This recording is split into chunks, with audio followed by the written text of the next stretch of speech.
শিং মাছের ঝোল রান্নার এই রেসিপিটি সত্যি অসাধারণ একটা রেসিপি। আমি প্রথমে কড়াই দিয়ে দিচ্ছি তেল। তেলটা গরম হয়েছে, এখন দিয়ে দিচ্ছি পেঁয়াজ কুচি। পেঁয়াজ কুচিটাকে একটু ভাজা ভাজা করে নিয়েছি। দিয়েছি হাফ চামচ রসুন পেস্ট, হাফ চামচ আদা পেস্ট দিয়েছি। এগুলোকে একটু ভাজা ভাজা করে নিব পেঁয়াজগুলোর সাথে।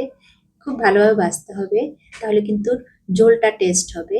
দিয়ে দিয়েছি পানি। এখন মশলাগুলো দিয়ে দিব। দিয়েছি এক চামচ মরিচের গুঁড়া, হাফ চামচ দিয়েছি জিরার গুঁড়া, হাফ চামচ ধনিয়ার গুঁড়া দিয়েছি, হাফ চামচের থেকে কম দিয়েছি হলুদের গুঁড়া। দিয়ে মশলাটাকে খুব ভালোভাবে কষিয়ে নিব। মশলাটা খুব গুরুত্ব দিয়ে কষাতে হবে। দিয়ে দিয়েছি লবণ। লবণ দিয়ে আবার মশলাটা কষিয়ে নিচ্ছি।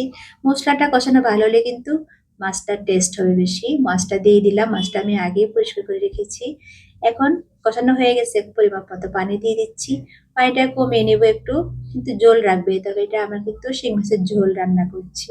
ভীষণ মজার একটা রান্না। শিং মাছ কিন্তু আমাদের সবারই পছন্দ। আর যদি সেটাকে একটু মজা করে রান্না করা যায়, তাহলে সবাই আরো মজা করে খাবে। ভালো থাকবেন। আর আমার রান্না হয়ে গেছে।